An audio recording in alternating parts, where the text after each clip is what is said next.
श्री सद्गुरु देवाय नमः। भाइयों बहनों, कुछ लोग दास से कहते हैं कि 6 माह हो गया राम नाम का जाप करते हुए, लेकिन कुछ हुआ नहीं। हर जगह असफलता ही मिल रही है, क्या करें। यह दास उनसे यही कहना चाहता है, आप अपने भाग्य को बदल सकते हैं क्या? जवाब होगा कि नहीं। केवल भगवान ही हमारे भाग्य को बदल सकते हैं। हम क्या कर सकते हैं? हम केवल उनको पुकार सकते हैं। भाई मेरे, हमारा काम केवल निरंतर नाम जप करना है, ना कि नाम पर संदेह करना। अगर कोई काम में देरी हो रही है तो यही समझना चाहिए कि नाम महाराज हमारे पाप कर्मों की कटाई कर रहे हैं। जैसे ही पाप कर्म नष्ट हो जाएगा तो हमारा भाग्योदय हो जाएगा। आपका जीवन बदलेगा जरूर, यह बात एकदम सत्य है। संसारी जीव संसार पर तो विश्वास कर लेता है, किंतु भगवान पर विश्वास नहीं कर पाता। वह चाहता है कि 10 दिन नाम जप किया बस मेरा भाग्य बदल जाए। भाई, यह इतना आसान होता तो संसार में कोई दुखी ना होता। नाम जप के साथ कुछ सावधानी रखनी पड़ती है। जैसे आपको क्रोध नहीं करना। क्रोध हमारे भजन को नष्ट कर देता है। अपने आचरण पर विशेष ध्यान रखना पड़ता है कि कहीं किसी को हमारे कारण कष्ट न उठाना पड़े। निरंतर नाम जप चलता रहे। अगर हम सोचें कि गलत आचरण करते रहें और नाम जप करते रहें तो यह नाम अपराध होगा, जिससे यही नाम आपकी दुर्गति कर देगा। नाम अपराध से बचें। नाम महाराज सभी पर अपनी कृपा बरसा रहे हैं, तो हम पर भी कृपा बरसेगी, इस बात का विश्वास रखें।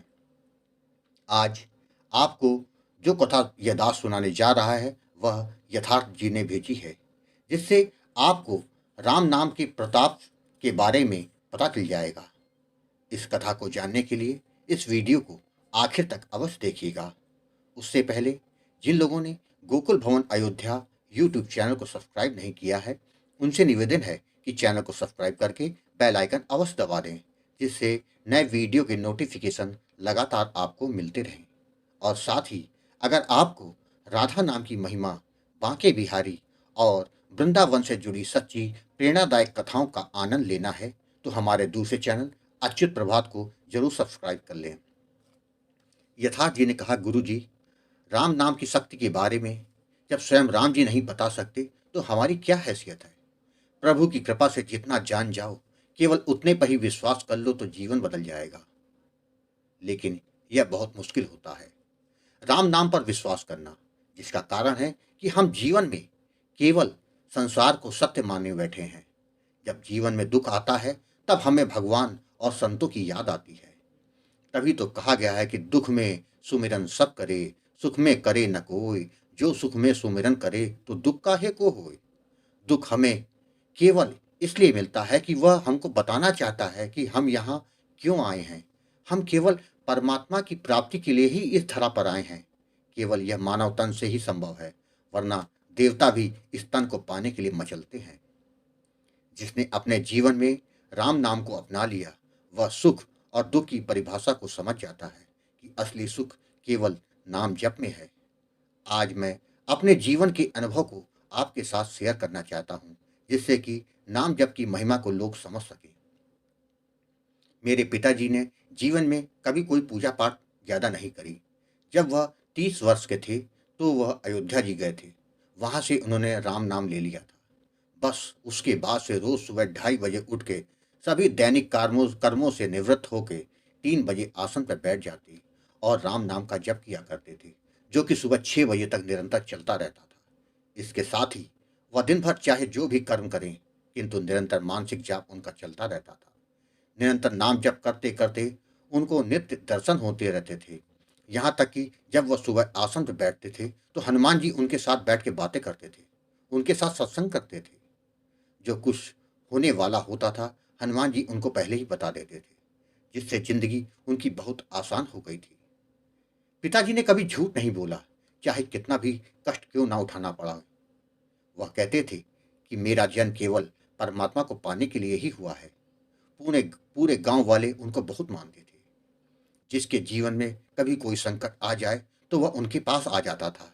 वह जैसा बताते वो वैसा करता तो उसका समाधान हो जाता। मेरे बड़े भाई जो कि करीब 25 वर्ष के हुए, तब किसी ने धोखे से उनको जहर दे के मार दिया, जिससे पिताजी अंदर तक हिल गए। करीब 1 माह के बाद जब वह वापस आसन पर बैठे तो हनुमान जी आए, तो उन्होंने उनसे झगड़ा किया।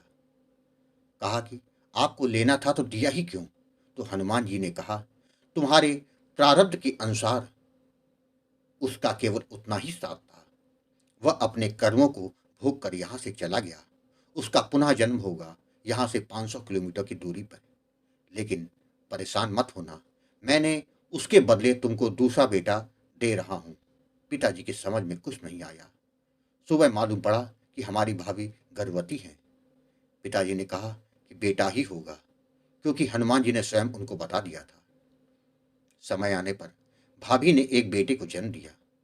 पिताजी का नाम जब निरंतर चलता ही रहता था, जिसके कारण भाभी की नौकरी लग गई।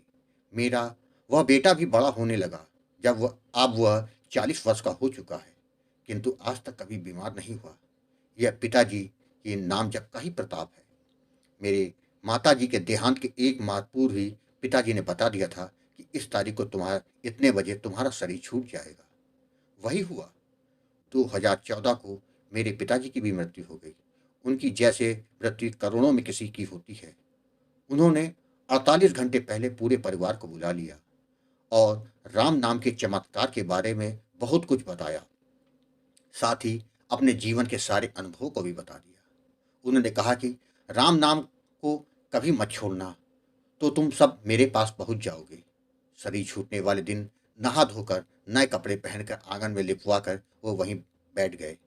सबसे बोले कि रोना कोई नहीं, मेरे जाने का समय आ गया है। विमान आ गया है मुझे लेने के लिए। जो बताया है, राम नाम लेते रहना, तुम लोग भी मेरे पास आ जाओगे। और राम राम करते करते उनका शरीर छूट गया। उनकी दी गई शिक्षा को मैंने अपना रखा है। मेरा नाम जब चलता रहता है। मैंने अपने बच्चों को यही शिक्षा दी है। राम नाम से कभी कोई काम मेरा नहीं रुका। मैं सबसे यही कहता हूँ कि राम नाम से बढ़कर कुछ नहीं। जय श्री राम। भाइयों बहनों, आपने देखा, यदि जिसने नाम जप को अपना लिया तो उसका पूरा जीवन ही बदल जाता है। सांसारिक कामनाएं तो अपने आप ही पूरी हो जाती है। केवल नाम जप करें। आपको कथा अच्छी लगी हो तो कमेंट में जय श्री राम लिखना मत भूलिएगा, जिससे दास का मनोबल लगातार बढ़ता रहे और अच्छे प्रेरणादायक वीडियो आपको प्रस्तुत करता रहूं। आपसे निवेदन है, अगर आपके पास भी राम नाम का अनुभव हो तो उसको मेरे ईमेल पर भेज सकते हैं, जिस पर वीडियो बनाकर अपने चैनल में अवश्य प्रस्तुत करूंगा। ईमेल का पता और व्हाट्सएप नंबर वीडियो के डिस्क्रिप्शन में दिए हुए हैं। जय श्री राम।